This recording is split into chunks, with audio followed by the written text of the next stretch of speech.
Tech companies and big ones, Google, Meta, Signal, some of them even threatening as a result of this legislation to pull out of this country altogether. How would you not have known that what you drafted here and the generalities that you use in some of the terminology would lead these companies to have this reaction?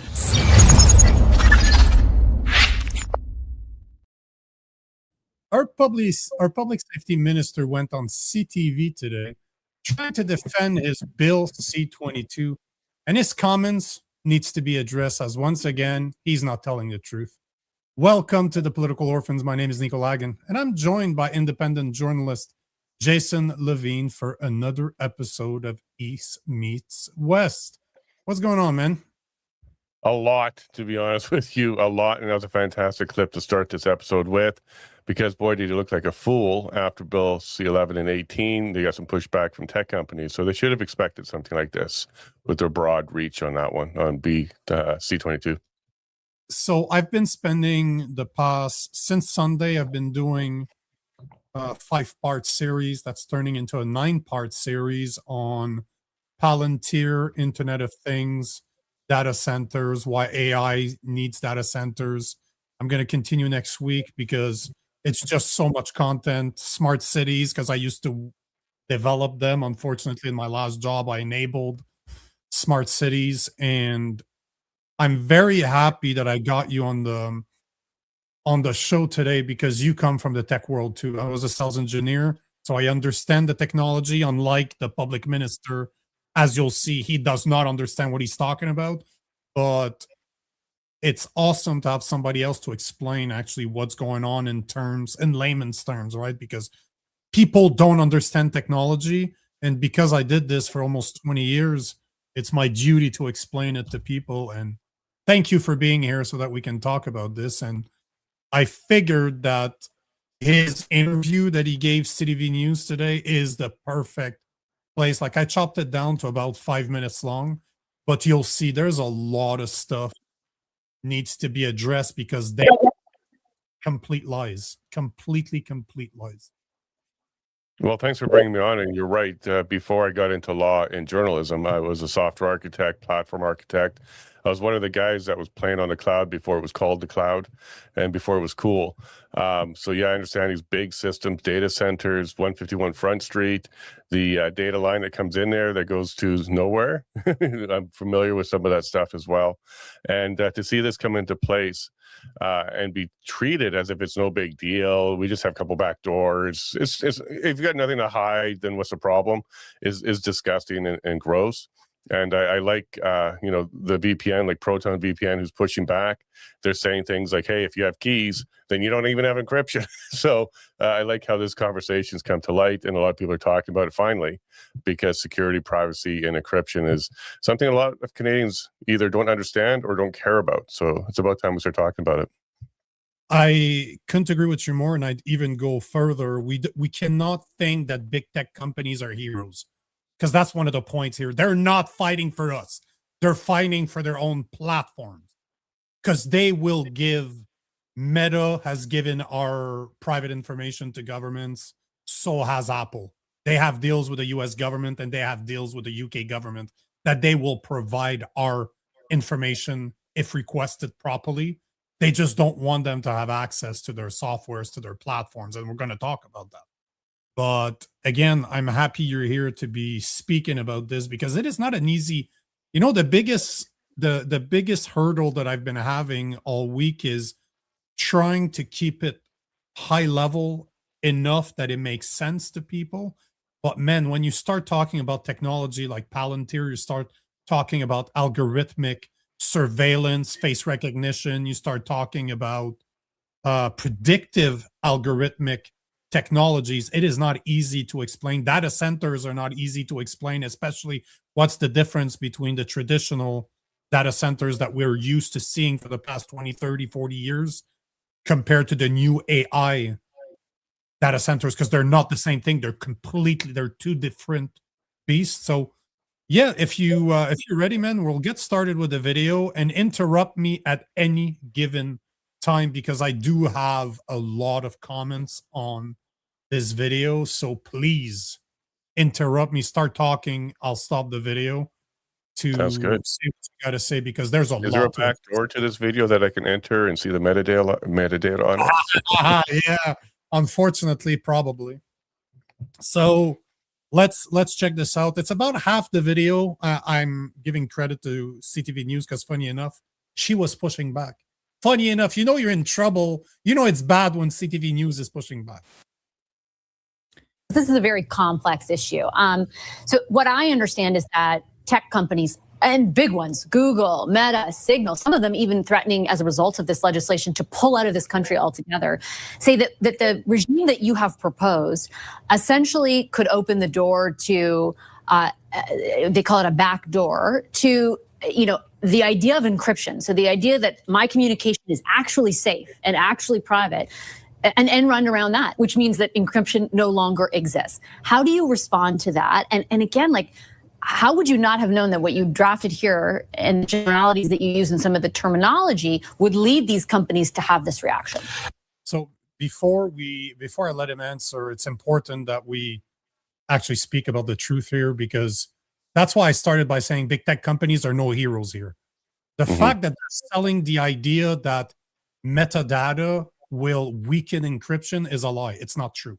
That is completely incorrect. It is false, because if you know the OSI the OSI layer, if you understand networking the way I do, and I'm thinking that you do, one is taken at layer 3, that's networks, and the other one is taken at layer 6, which is presentation. But basically the point is that no amount of encryption from companies like Signal will hide the transmission data, as in where does the information come from, what's the IP address, what is the receiver of that information.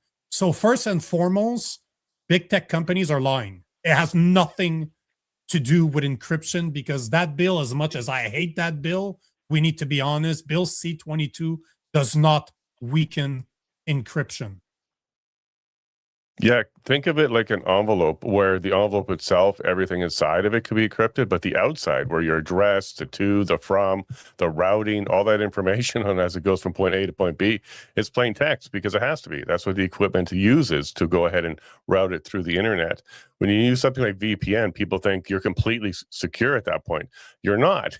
You're secure, maybe a little bit more secure between your computer and the VPN server before it hits the internet. From that point on, you're absolutely just as exposed as any other technology out there. And things like SSL, which is something people's familiar with, HTTPS, when you use that in your web address, they think you're completely secure. But there's been a lawsuit against Google when they did the incognito tab, where they say everything is secure and private here. It turns out, no, it's not. The URL, any amendments to the URL, like account names or anything like that, is plain text. People can see that all day long. They can see what websites you're going to.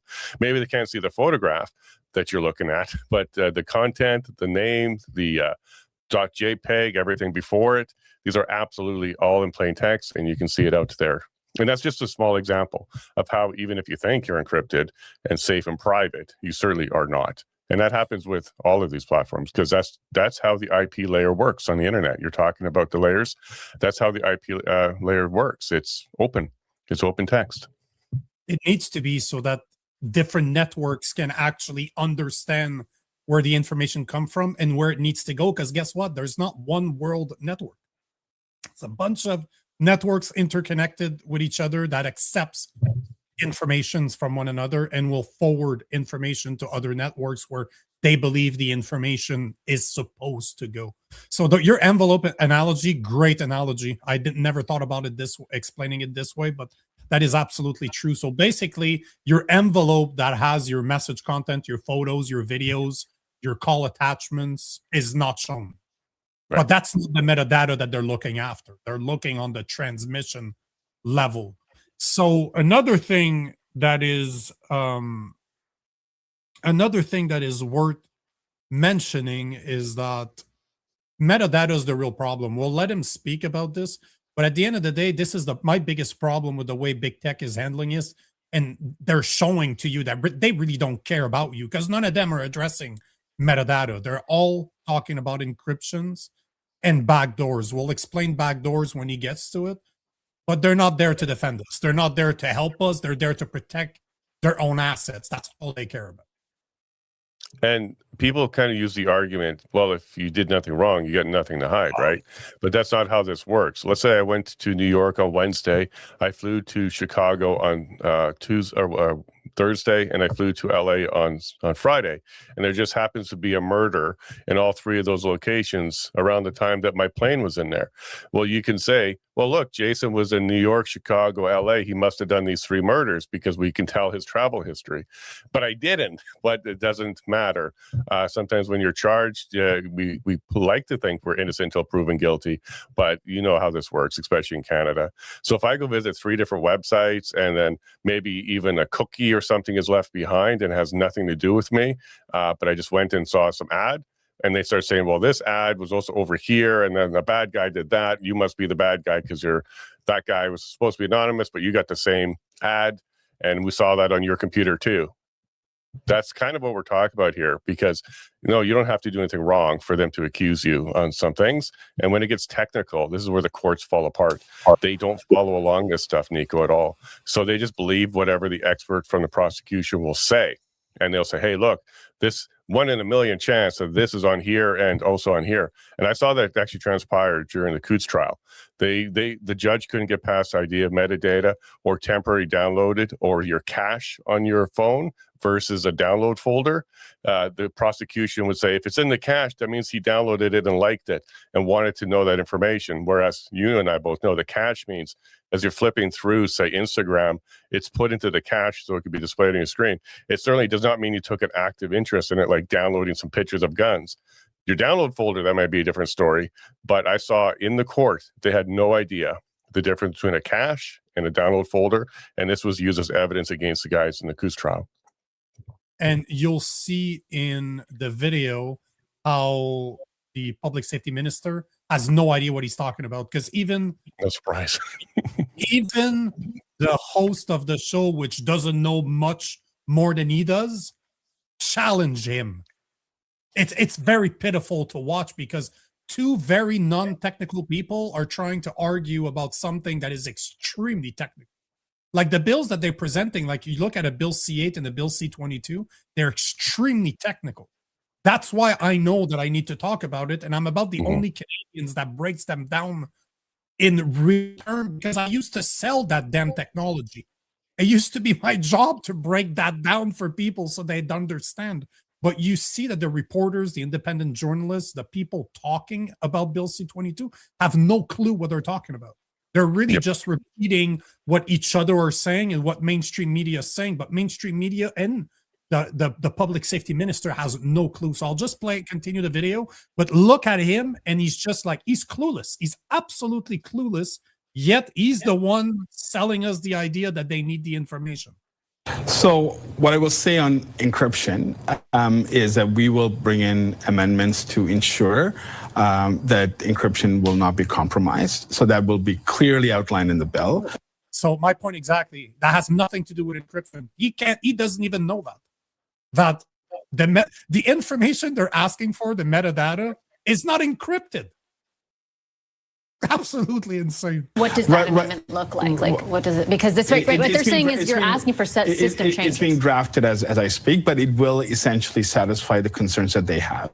I also want to say that there is no backdoor vehicle by which encryption could be compromised. Like that is not at all the intention, nor that's not what will happen. So I believe these companies end up with the impression that that's the case. I believe the amendment that we will put forward will clarify that. So that's another part. That's another part that needs to be addressed, because now he's mixing two things together. He's making two false equivalency, as in backdoors have nothing to do with encryption. Nobody's saying that backdoors have anything to do with encryption. They're two very different things. We addressed the encryption by saying the metadata, as much as you hate the fact that the government wants your metadata, they're not lying when they say that the metadata does not affect encryption. That's a fact. But to say that there's no backdoor policy in Bill C-22 is a complete lie. They want your metadata. They want the electronic service providers to save that for up to 1 year on every single Canadian without a warrant, the only way that those companies would be able to give that information to the government is by giving them access to their systems, to even if it's just logs, even if it's something as simple as logs, they need access to their network. So yes, Bill C-22 is 100% asking for backdoors into the platforms of the Metas, the Apples, the Samsung, of all the electronic service providers that we have in Canada. And that's a fact. And this is what those big tech are defending. They have no problems with giving your metadata to the government. They just don't want the government to have access to their platforms. That's what the problem is. Well, there's two things there that I think is very accurate for you to identify. Yes, they don't have to break any encryption in order to get to the metadata. What they're asking for is like a portal. And I guarantee you something, the irony is that connection is going to be encrypted that the government has to their servers.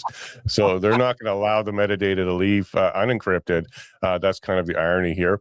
But another piece of this that they're weasel wording their way around is it's a requirement for them to store it in an accessible clear text format, which means it's not encrypted on the other end. You will you come through the firewall, you get into a port, you'll have access, you'll be able to do queries, kind of like SQL. I'm not trying to get too technical, and say, hey, Nico Lavigne on this date, give me everything you got on him.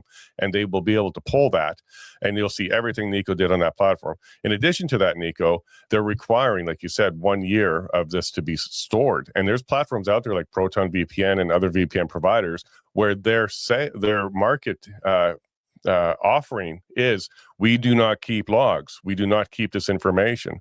So even if somebody hacked into the servers, got into the logs, they're empty. There's nothing there.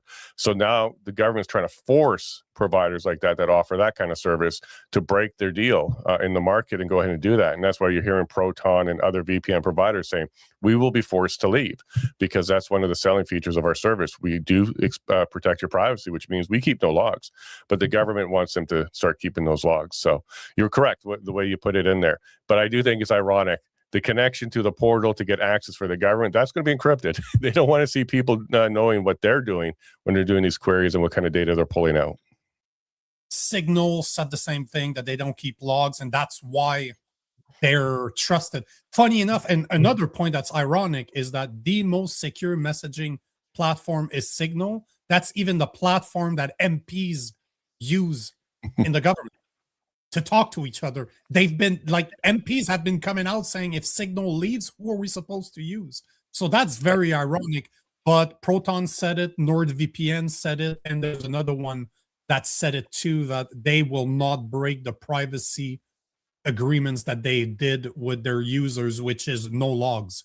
So that information is not there. But I can tell you, because I come from that world, right? I still know a lot of people that work in the telecommunication world, and I have a anonymous source that I was talking to recently, and he basically told me that they are considering not complying because it is cheaper to get the fines that it would be to implement the deep packet inspectors that they're probably going to have to ask, that they're going to have to start installing everywhere, all the portals that they're going to need to develop, the access that they're going to need to give to the government is not cheap. So they are planning, at least the company that he works for, they're planning on just doing nothing and taking the hit on the fine, because it's going to be a lot cheaper than taking the hit of installing, ordering all that equipment, installing it, and supporting it. So it's not even a moral question. At this point, it is really just a financial one. And I'm curious to see how many other telecom companies in Canada are going to do the same, and even electronic service providers are just going to say, you know what, screw you. We're not doing it. It's too expensive. You're asking us to do something we can't afford to do. Fine us. Yeah, and they're going to have to update the terms of service. Their customers are going to have to accept a new terms of service that says, hey, look, under these conditions, if you're in this country, we may be recording and providing to your government without warrant information about you. And can you imagine trying to click that next button on that particular terms of service update? I don't know. I think a lot of people will be closing their accounts and looking for alternatives. And remember when X started to show the where the country's from and started to show VPNs being used. You remember how many government media and government accounts were using VPN? I think they fully understood what kind of networks that we have in Canada. So I think the cat's kind of coming out of the bag here, Nico. A lot of this stuff already existed. They just want more of the platform provider information, and they want them to record stuff because they're having a hard time getting particular information, especially from Signal and Google and other platforms. You're absolutely right. And he's going to talk about this. Why are companies responding in such a way? Look, we want to work with tech companies. I will also say that tech companies are resistant to any type of regulation. We're engaging them. We will set up an expert panel of sorts to ensure that as we build the regulations, we hear feedback from them and others. Because it is not a matter of... it's not an option for us not to have a lawful access regime. Did you hear that? It's a non-option. It's a non-option. He didn't say that. He made it sound like, oh, it's not really necessary, but it's a non-option. It's not. He didn't say there's no choice for us to have a lawful access. And I absolutely hate that they call it lawful access because it ain't lawful. It breaks the law. That's why they need a new bill in order to change the law for them to be able to do that. But it is very interesting that they choose, the words that they choose, those words are done on purpose. Non-option? What type of word is that? It's a non-option. Well, it's like Elon Musk when one of his spaceship blows up. It's an unscheduled rapid deconstruction. Instead of saying blowing up. Fair enough. Yeah, technically that is correct. It's an unscheduled rapid deconstruction. But look, here's what he's doing here. He's trying to confuse Canadians. And we're seeing that even in the chat here. People are not, what's a cookie and what's SQL? Like, what's all this stuff? To us, this is like the basic 101 level stuff. But you can see how quickly people will gloss over. So I give credit to this reporter because she doesn't seem to be just letting him get away with it. So keep pushing him a bit more. I just want to share one more thing about the Coots trial that I watched. They brought their top RCMP forensic expert, technical expert to the trial, and he sat there. I wouldn't have hired him for tech support in any of my businesses in the past.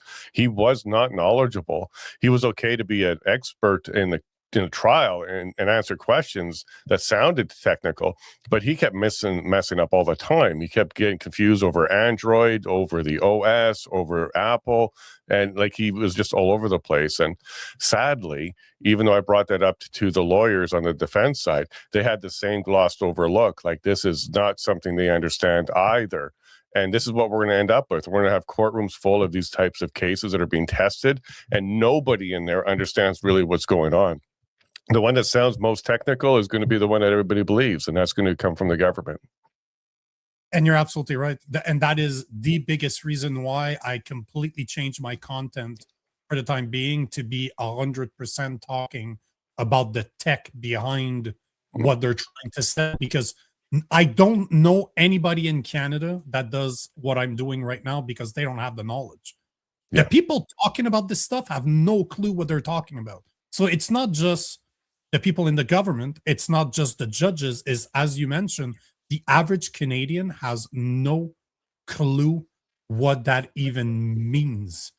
And we're going to continue playing the video until they start talking about metadata. And hopefully that can show people what the big problem is, because at the end of the day, I don't really care that the government is asking for backdoors into ESP's system. It's not my problem. I don't agree with it, but at the end of the day, it doesn't really impact me directly if the government wouldn't be asking about metadata, wouldn't be asking about my personal information, because that is the problem that is not being debated anywhere. People are all talking about encryption. I don't care about encryption. That's not the problem with this bill. The problem is that the government wants to run a wiretap on every single Canadian 365 days a year, keep your data to up to 1 year without a warrant, without court orders. They want to have that information available in case you do something wrong. This is insane. That has never happened before. They've been spying on us for years. This is not a surprise. Now they're trying to make it legal. They are literally telling us that we want to spy on you. We want you to know that we're spying on you. We want to make it legal that we're spying on you. And we want to make sure that if we find you guilty of something under Bill C-9, we will have the information that we need to bring you to court. Bill C-22 is going to give us that information. And then Bill C-8 is going to allow us to disconnect you from the internet and prevent you from speaking about what's going on.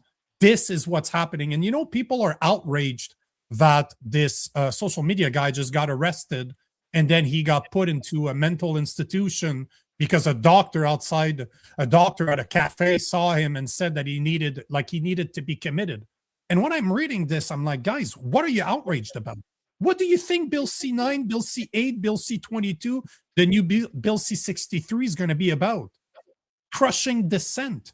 How do you think they're going to do that? Exactly like they're doing with this guy. So you guys need to wake the fuck up because it's happening. It's happening. And what they're talking about is insane. It's evil. It's not insane. It's evil what they're trying to do to us.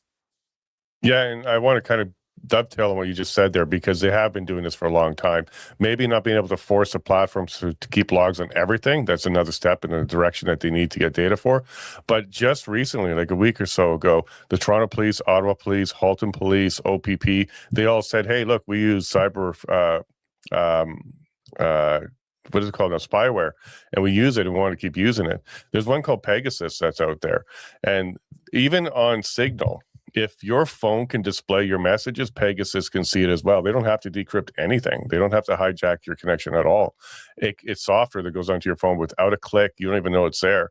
And this is widely available to governments and police organizations worldwide. I just did a post on that a couple of weeks ago because the OPP, Toronto Police, Ottawa Police, Halton Police, and many others, Niagara Police, they all said, yeah, we use this and we want to keep using it. What they're doing here, Nico, is what you just said. They're trying to make it legal now. They want to bring it into court and use it against you.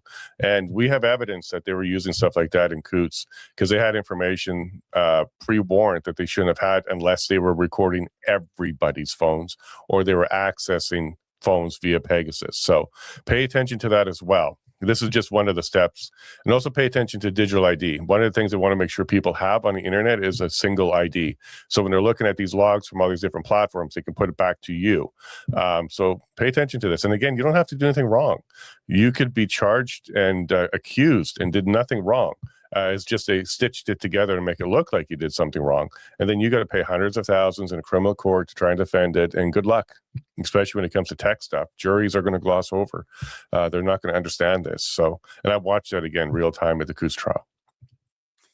It's funny you bring that because he's going to talk about the police forces that are requesting the metadata. And I just did an episode 2 days ago on all the police forces in Canada that are using AI technology like algorithmic policing technologies, algorithmic surveillance technologies, algorithmic predictive technologies, social media surveillance, and facial recognition. The list is insane. It's anywhere from the Vancouver Police Department, the Toronto Police, the Calgary Police, the Saskatoon Police, the Ontario Ministry of Attorney General. You're looking at law enforcement in Ontario, British Columbia, Saskatchewan, Alberta, Nova Scotia, Quebec, Prince Edward Island, the Toronto Police, again, the Ottawa Police, the RCMP. Even the Peel Police that he's going to talk about in there that's been requesting it. York Police, they're all using some type, if not all of them, of algorithmic technology that is meant for surveillance, data, face recognition, social media mining. They're all using them. And it's public knowledge. You can literally find that on the internet because their contract, they're public entities, their contract are public. So you can see who they do business with. You can actually find that information. And they're still pushing the idea that we need more because we can't. He's going to say that they can't keep up with the technology. The Calgary Police has been using Palantir since 2013. That's 13 years ago. Nobody knew who Palantir was 13 years ago. But they've been using it for 13 years, and yet they're behind on technology? Sure, cool story. Cool story. Oh, here's a video. Come on, video. What we need to look at, Rashi, is like, as kids, for example, are using technology at a scale and pace that we've never seen before. As technology evolves, what do kids have anything to do with this? Why is he talking about kids? Especially with AI, there is an absolute need for law enforcement to be able to keep up with the current trends and the current challenges. There was an arrest of 17 individuals yesterday by Peel Regional Police, or Monday. And one of the things that they said after the arrest is that this could have happened much sooner. Many more victims could have been spared the deep agony that they're going through had they had lawful access been available to them at the time of the investigation started. And this is what you will hear from virtually every single law enforcement agency across Canada. I mean, law enforcement agencies want more power, want more unabetted power. That's not a shock, I think, to any Canadians. And I understand the impetus that as you lay out, that this is about, from where you sit, protecting victims and enabling law enforcement to be able to better protect victims. And I have the same skepticism towards big tech companies as anyone would, having covered them for a number of years. But it's not just big tech that are raising these concerns. It's companies that are going to be required to hold metadata of everyone, whether or not you're suspected of criminal activity, right? It's individuals who advocate for privacy and for privacy, the associated rights to privacy in this country. Like, they all feel as though you haven't struck the right balance here. That, for example, on the metadata, like, why do you need it for a year and why does it have to be everybody? Are you looking to amend that? So I will say with metadata, it is Australia, for example, has a 2-year timeline. And our bill says up to 1 year. So it doesn't have to be a year. It could be much. So his defense for requesting our private information is that, it could be worse. Yeah. Australia is worse than us, so we're not that bad. That's the defense. That is, we're not talking about an idiot off the street here. This is our public safety minister. This is the dude that tabled that bill. That his best answer as to why they need your personal information to be saved for up to 1 year, why they need to spy on you on everything that you do online, it could be worse. Yeah, and they use that a lot. They even did that in the COVID time, right? And they use Australia and the UK a lot. Like, they're doing it there. No, folks, what you need to do is pay attention to what they're doing in Australia and the UK, because that's eventually coming here. So if you like people being arrested at their door because they made a post online that wasn't criminal, but it was offensive, well, then guess what's coming here our way? And that is such a horrible argument. Canadians should be saying, well, you need to free Australia then, because that shouldn't be happening there either. But no, this is what they'll do. They'll say, yes, exactly. We're not going to beat you for 30 days. We're going to beat you for 15 days. The other bad guys will do it for 30 days, but we'll only do 15. And that's supposed to be a successful argument. It's gross. It's totally gross. Thanks for pointing that one out. And she's doing a good job, by the way. She's the same one that held Nenshi recently to account when he lied about polls being in his favor. So this reporter, she's doing a good job. Like Vasti Capellos is her name. Yeah. I don't have her metadata information yet, so I'll have to look that up. It's written at the bottom of the screen. Don't give me too much credit. Less than that. Generally speaking, I believe we've struck the right balance. Where we feel like we can strengthen, for example, on encryption, we are putting much more clarity into that type of language. We're also looking forward to other amendments that will be coming forward from the opposition, and I've committed to working with the opposition on ensuring that we work with them on to strengthen the bill. At the end of the day, to go back to what you were saying earlier, because that is a problem, a massive problem with wherever you're looking. Doesn't matter which party you're looking at. They don't understand the technology. Oh, we're going to sit down with the other people across the aisle that don't understand what we're doing. What type of conversation is that? Nobody understands what they're actually doing. outside of the people behind that bill, and clearly it ain't him. He did not draft that bill. He doesn't understand that bill. He cannot explain that bill. His answer to metadata is the Australia's worse, but the fact and the matter is that it is the biggest problem that we're seeing with this bill is the metadata. And the reason being, and that's for the people out there, I'm going to do my best to keep it very high level, but enough information so that you can understand why this is problematic. Because if you read the bill, it mentions metadata once in the bill. And here is what it says. It says the retention of categories of metadata, including transmission data, as defined in the section 487.011 of the Criminal Code for reasonable periods of time not exceeding 1 year.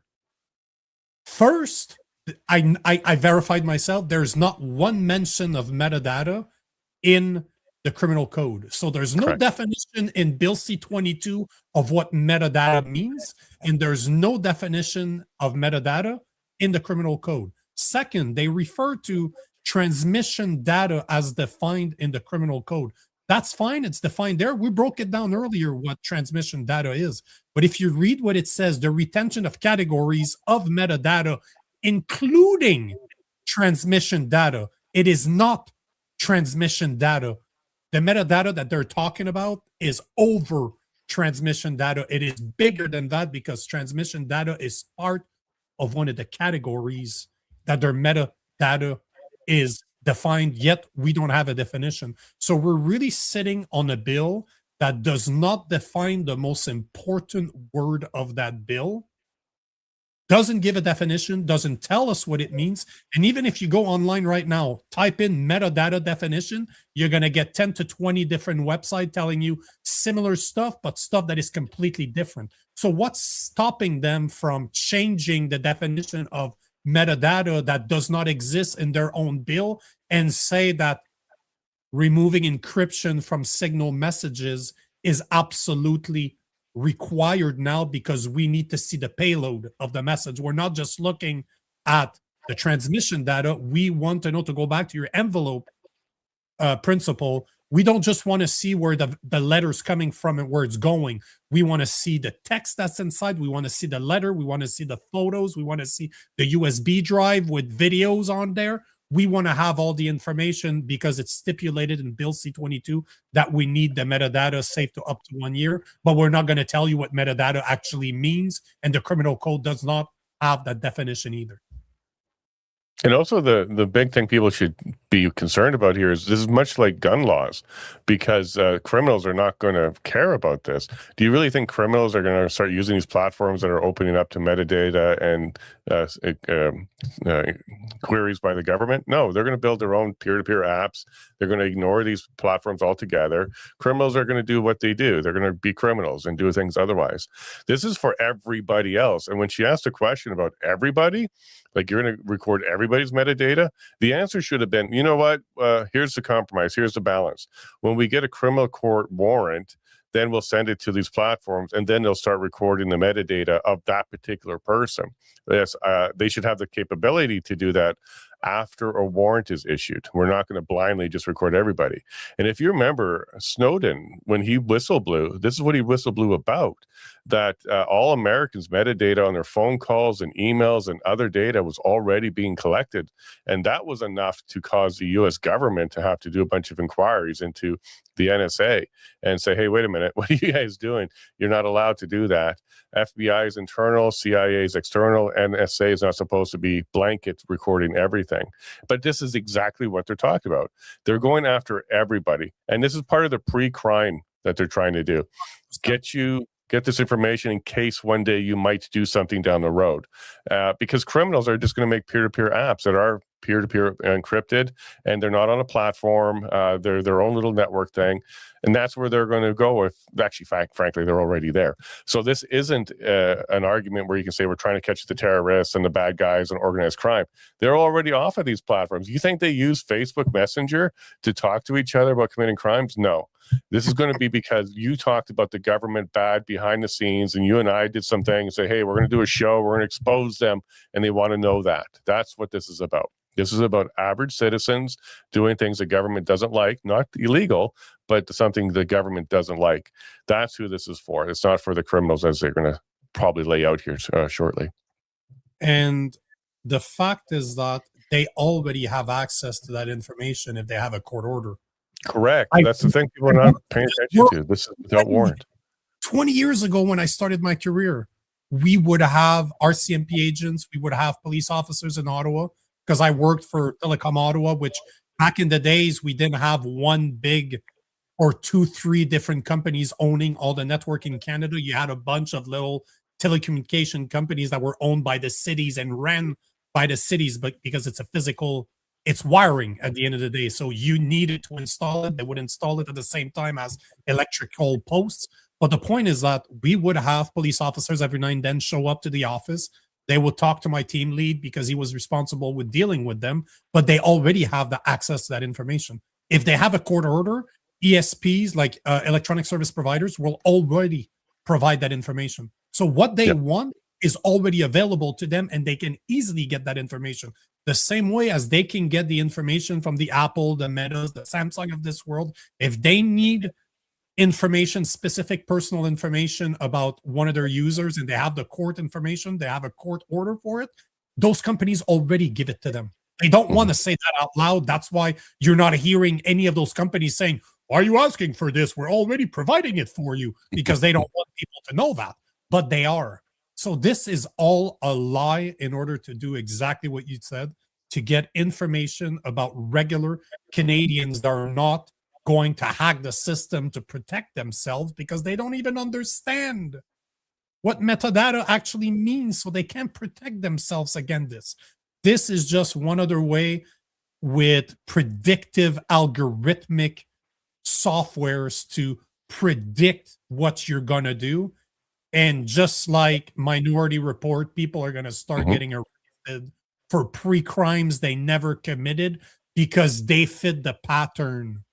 You know, again, to go back to what I was saying earlier, the guy that got arrested and put in a mental institution for criticizing the government, he was put there because of an actual human being that was a psychologist. Wait till the day where you're committed to a mental institution because an AI physician decided that you were, we see where you're going, we see the type of posts you look at and what you've said online, you're going to become a criminal, so we're just going to arrest you and put you in prison right now. This is not even science fiction anymore. This is what this bill is all about. Bill C-22 is about building the databases required to have as much big data as possible on every single Canadian so that they can keep you in check. This is about crushing dissents, just like you saw in the Coutts trial, just like you saw with the trial after the Freedom Convoy.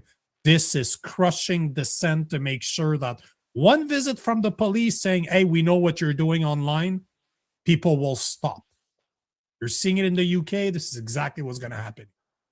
Correct. And don't forget, during COVID, 34 million cell phones, they came out later, that the data about their location and their metadata was directly shared with the government. I received a text message on my phone without an app. I didn't install an app. I didn't hit yes, I agree. Government can send me messages. I didn't do anything like that. But I went to go pick up propane for my barbecue, and it was 2 kilometers from my home. And I got a message saying, it's lockdown, go home. And it came out later. 34 million phones in Canada was providing information to the government to provide services just like that. And that's your location, real-time location. Where are you? That's what they were doing right there. And in the open, they didn't need this law. They didn't need to pass bills like this. They were doing that already. So you're correct. They've been providing this kind of information for years now. How do you think they're able to send you Amber Alerts to your phone without you ever approving of it? Because the government has access. Samsung, Apple has given access to the government to their platforms. Whatever, if they're just relaying the message or they're allowing the government to push those messages directly? I don't know. There's not really any way for us to know this. But the point of the matter is that they are already in touch with those big tech companies. They already have all the information sharing that they need. All they want is access to your information, to my information, to crush dissent. Plain and simple. And I agree with that completely, because why else do this? And they're going to tie it to AI, like you mentioned there. And it's going to be, well, Nico and Jason are talking a lot. And then there's going to be this protest, and it's against Bill C-22, the extended version that we're bringing in. And look, Nico said there's no way in H double hockey stick we're going to allow this to happen. That means he's going to try and kill people. Because that's what we saw in the Coos trial. They would say things like guitar and amplifier means gun and ammo. These people are talking in code. And then they created this little code list where those weren't even the words used. But if you wanted to construct, some conversation that looked that way, all you got to do is be the RCMP and say, well, guns, that means guitar. Ammo, that means amplifier. And we actually had to have a witness come forward in that trial who the police said, well, look, they're having conversations about her bringing guns and ammo. It was a country music singer who literally were bringing a guitar and amplifier to sing music. And she had to take the stand and tell them, no, I am a country music singer. I played like 3 shows down there, and here's proof and video. And they're like, oh, okay, well, I guess those messages didn't mean guns and ammo. They meant actual guitar and amplifier. So here's another way, guys. I want you to pay close attention to this. This is another way where they can say you're breaking the law when you're not. They will tell the court this was what they actually mean. They're just talking in code. And no, you could be talking about tomatoes and cucumbers and not guns and ammo. And that's literally what I saw in the court there. And they had to rebut that with the witness. And like you said, man, it's, I don't know that they even care if you end up in jail or not, because they're just trying to set examples. They're trying to ruin people that will have to protect themselves and go to court, that will have to actually defend themselves. Who has the money? Do you have 200 grand to spend on a legal defense? Most people don't have that money. So who's going to continue talking? Everybody's going to fall in line. Yeah, that's the chilling effect there. Yep. The self-censoring is going to happen for sure. You'll be super careful what you talk about, even if you're frustrated or you're just organizing a conversation. You're going to be super careful now. Yeah, well, that's what they want. That's for damn sure that's exactly what the goal is. We have worked very hard to ensure that there is a balance between civil liberties, privacy rights, and the needs of victims as well as law enforcement. And it is a fine balance. It's not an easy balance. It's sometimes imperfect, but the work that we've done over the last, particularly since last September, has led us to us presenting this bill, which is far different from the original bill that was presented, as you're aware. We've strengthened and limited the scope of applicability of the act. So now we're just focusing on electronic service providers. If you recall, even that though, we're just focusing on electronic service providers, guys. That's not just Bell, Telus, and Rogers. This is Samsung. This is Apple.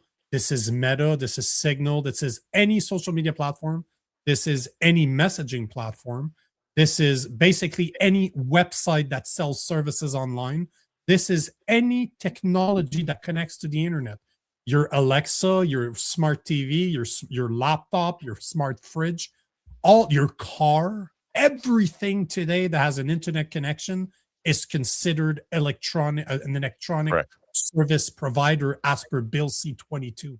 And notice how even in the bill, so you're seeing, I'm just catching that. I didn't realize that when I first watched the video, but he even said something without realizing.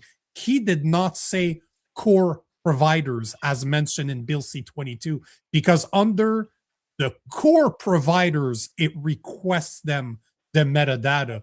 Did you notice that he did not say core provider once, but he said electronic service providers or ESPs multiple times? So what I've been saying from the get-go, when that bill was first tabled, that this is going to quickly evolve to ESPs, not just core providers, which are the Telus, the Rogers, the Bell of this world. He's already proving it without realizing what he's saying he's proving my point. Correct. This is going to be Uber's bank accounts, Instacart. This is going to be even every single thing that you open up your phone and look at the app. That's an electronic service provider right there. Correct. 100%. And he's flushing that over like, oh, it's just electronic service providers. Everything. That is literally everything today. Everything. Yeah. They're complaining is too broad, that the definition is too broad. That's what I'm saying. Like, this is a second attempt, and there's still a lot of part of the challenge is that electronic service providers, we need to have the agility to ensure that we keep up with technology, and we can't amend the bill every time technology changes. What we had in AI, I never used any of the platforms a year and a half ago. Now we have a cabinet AI, assistant, right? So he doesn't even know. He's not assistant. You have an AI minister that his name is called Even Solomon. He's not a secretary, you numbskull. You're talking about an actual minister. But this proves to you right there, he never used AI until a year and a half ago, and he drafted a bill to control AI. That's the guy responsible for this bill that did not use AI until last year, that can't even explain. You said that Vasi did a good job. If I would have been her, she's worried about him coming back on the show, right? So she's going to be very careful. I would have asked him one single question. Please define metadata. Done. That dude cannot define it. I would have killed the conversation with one single question, because both of them assume that they understood what metadata is, but I guarantee you Vasi has no clue what metadata actually is, and what the bill doesn't define that it is. Same thing for our public safety minister. They have no clue. They talked for 5 minutes about something. They have no idea what they're talking about. Like, for example, the Tor network. Like, if they were talking about targeting the Tor network and the Onion browser, and they wanted to make sure that protocol was something that would at least make a little bit more sense, because they were actually going after actual criminals or people that are trying to hide. They're not even talking about that. They're literally talking about, like, your malls, anywhere that there can be a CCTV camera, all the places that normal people go. These are the platforms, but in electronic format, that they're talking about. And they're not talking about the underground, behind the scenes, back alley stuff, because quite frankly, they probably would be catching themselves in a lot of that stuff. They're going after data for the average Canadian, non-criminals. This is just like the arguments around gun grabs. We're doing this for the protection of everybody, but no, you're not, because criminals will still get their guns any way they want. This is not going to protect people any better. This is actually going to put a lot of Canadians into courtrooms who are innocent, and they got to prove themselves innocent, because they're going to be presumed guilty, because this metadata said you looked at this picture. Well, that picture has a gun and it's got the prime minister on it. Therefore, you wanted to have violence against the prime minister. Bada boom, bada bing. You're now in criminal court. And it turns out, really, all you did was scrolling through some pictures. Somebody posted that. You didn't even stop and look at it, but it's recorded in the metadata. Folks, like, this is a huge government overreach into your digital world, and there is no way to turn this back once it's in place. There's no removing this when the Conservatives go in or anything like that. This will be in there forever. And as he kept saying and highlighting, technology changes, so we got to keep up to technology. He didn't even say criminals are more sophisticated. He said technology changes, so we want to try and stay in that. And by the way, he's never going to. Criminals are going to use peer-to-peer stuff, phone to phone. There's no platform involved. They do this now with the Tor network, and they didn't even touch that. They're not even looking at that at all. So this is not a genuine attempt for public safety. This is a government safety initiative to make sure the government can know who's saying what about them and decide what can and can't be said. And the stuff that can't be said, there's going to be consequences coming to you very quickly over that. And I want to address two things, man. We did not speak about Alberta. I apologize, Jason. Alberta is always a beast. We'll talk about it next time for sure. But I'm very happy to have you on, because I normally talk about this stuff alone. So it's very refreshing to have somebody else that understands what I'm actually talking about. A thing that's worth mentioning is that the National Post published an article today saying that our public safety minister wants that bill to become law by June 19th, when they go for summer break. He said it's a very optimistic goal. You're talking about not even 3 weeks. but he wants to crush that bill through the House. And of course, because now they have their shady majority, they're able to do that, and they reorganize the House committees so they can literally push any bill they want and do whatever they want. But what's very funny about this whole thing is that they're preparing for, as you mentioned earlier, a social media, an actual digital ID, and it will be implemented through a social media ban, just like Australia did. They are literally following the course that Australia went through. They passed all those legislation first, then they passed a social media ban. And in order to implement a social media ban, that means everybody needs to prove that they are over the age of, let's say, 16. You need to provide government approved IDs in order to show us who you are. You're connecting all of your social media with your name. Bill C-22 gives them all the information that they need to make sure that you are not breaking the hate speech laws in Bill C-9. And Bill C-8 allows them to cut you off the internet so that you're not able to speak about your case. And not only cut you off, but prohibit other internet service providers from offering you services. So not only are you cut off, you have no way of gaining access to the internet again. And there are gag orders in Bill C-8 where internet service providers are not allowed to speak about what they're doing for the government. This is the reality. Those bills are all interconnected, and it all starts with a social media ban, and they need AI. So what's going on in Alberta right now with O'Reilly's a $70 billion project called the Wonder Valley? That is the exact type of implementation that the government needs, those massive AI campuses to enforce Bill C-9, Bill C-22, and Bill C-8. And let me kind of also remind you of something, and Nico, you're going to understand this completely. This isn't an individual target that they're looking for. This is why warrants are going to be needed. They want to be able to do things like get bulk information, bulk metadata. So tell me everybody that said F. Carney. Boom, you're going to get a big list of people back. This is the bulk side of it.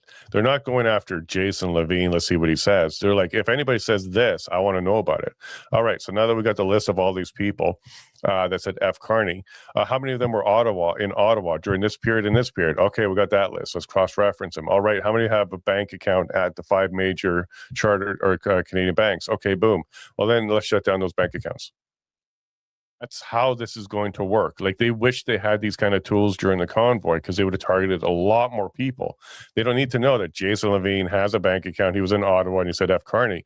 They're going to reverse bulk search you, and they're going to create lists that way. So don't be fooled, folks, because there's no such thing as a warrant that allows the police to go after a whole bunch of people. This will allow them to do exactly that. And then maybe they'll get a warrant and go into your phone even deeper and then put you in the criminal courts. But it's to also get bulk data back about who's saying what, where. And the amount of data, folks, don't kid yourself, it's going to be massive. They'll know if you bought broccoli, or if you bought a steak, or if you fueled at this gas station, or you actually sent cash to somebody through another app, like the Cash app or something. This is going to be insane. I really do think Canadians need to speak up more. And it's sad that corporations speaking up is getting some attention. You Canadians need to speak up on this one as well. This is going to be a tool that used to control you 100%. No doubt in my mind. And guys, if you want to know more, I spoke on Sunday. I spoke about Palantir, who they are, what they do, and why you need to be very careful with that company. On Monday, I spoke about 5G, how 5G really changed the world when it comes to IoT, Internet of Things. All those, the big data that you're referring about is all created by those Internet of Things, all those cameras, your banking accounts, your TV, everything that listens to you around you. This is the information that they're going after with Bill C-22. They talk about police forces needing to adapt. I showed it on Tuesday how police forces already have the tools you don't even know exists. They're way ahead of the game because they are targeted by algorithmic softwares. Those companies go after police officers and police forces. This is what we did in the past. We went after the customers. We wanted to sell them the connectivity because we knew what they were doing. You need more access. We're here for you. You need to connect to that company directly. No problem. We'll do it for you. You don't think that companies that use AI for algorithmic surveillance, facial recognition, predictive softwares are not targeting police forces directly? Of course they are. That's their customers. So Palantir's been used by Calgary Police since 2013. This is how ahead of the game that they are. So everything you heard our safety ministers say are lies. That's not what it's all about. The big tech companies are not there to save you. They just want to protect their own assets. It has nothing to do with encryption. It has nothing to do with protecting your data because they will give it away already if the government has court orders. The point of the matter is that, just like you said, they want regular people information because they want to keep us in check. Plain and simple. 100% correct. And with Alberta separation being such a hot topic, maybe they're trying to push this through quickly to see who's saying what, where, and what kind of posts they're making and who's connected to who, and stop being anonymous. They want to get rid of anonymous. They want to see who's actually involved.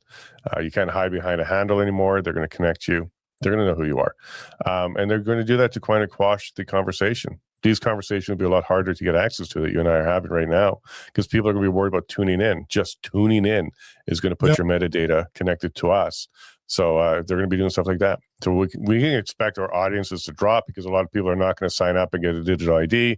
They're not going to tune into controversial conversations like ours because they're going to be worried about their bank account being frozen because they heard about 5 or 6 people having that happen to them. And that's all they need to do in order to quell these kind of conversations and keep people away from them. And the worst part is that even if Bill C-22 passes before June 19 as he wants, you're not going to start seeing people arrested for a year. They're going to be collecting that information. They don't have that information as readily as available as they want. They want you to forget about this so that you can continue saying whatever you want online and they have the data. So we're not going to see arrests for a year, even if that bill passes right now. They need the information. I wouldn't even be surprised if audiences of people like you and I grow extremely fast because they know who to target. They know who to look at. They know who to actually look in the audience of. They will enable this. Don't be fooled thinking that Meta's not in bed with the government. COVID proved it. They are. All those platforms have direct connections to governments all around the world. Well, let's be clear here, and I want to make myself very clear. Long live King Carney, and I think he's doing a great job, just to be clear. You don't think sarcasm is recognized? I don't know. Maybe they can't pick that up just yet, but that wasn't sarcasm, Your Honor. And the jury, that was genuine from my heart. Long live King Carney. Jason, as always, I appreciate our conversation. We didn't speak about Alberta separation, but I'm really happy, like I said earlier, that we got to speak about this because it's been a while since I was able to speak with another techie. I've never had the chance to speak about this with another techie. And fortunately enough, we were able to do it in front of camera. So hopefully this helped the people out there. I'm going to create a lot of content based on this. I'm going to create a lot of reels because Canadians need to understand what's actually going on and how dangerous this is. So thank you again for being here. Guys, by the way, there is no show on Sunday or Monday because I am in Rhode Island at the Better Way conference, which is literally who's who in the alternative medical field. So it's going to be awesome. And I actually got confirmation today that I'm able to live stream the interviews that I'm going to have because I just picked up a Roadcaster video. I can plug 6 camera in there, stream that live on the internet like I'm doing right now, actually. And I got approval to do that. So hopefully I get to speak to some really big names and I'm going to be able to share it with you guys before it's actually available. So stay tuned for that, but I'll see you guys on Tuesday next week. And we will be talking about the second portion of data centers, why the hypocrisy behind data centers, why Canadians pay carbon taxes when AI data centers are able to burn all the fuel they want, even build their own power plants, and waste all the water they want, like 24 million cubic meter per year in drought times. So we're going to be speaking about the green agenda that they're not addressing in data centers. Until then, guys, have a good weekend. If we catch you guys over the weekend, hopefully I'm able to live stream. I'll see you then. But make sure to like, make sure to smash that like button, make sure to comment, make sure to give Jason a follow, make sure to give me a follow if you're not following me. And Jason, again, pleasure. It's always a pleasure, brother. My pleasure as well. You have yourself a safe journey. I know some of the people are going to be down there. You're going to have a great time, and I'm looking forward to your interviews. So you take care, have a safe drive, and we'll see you when you get back. Peace. Peace.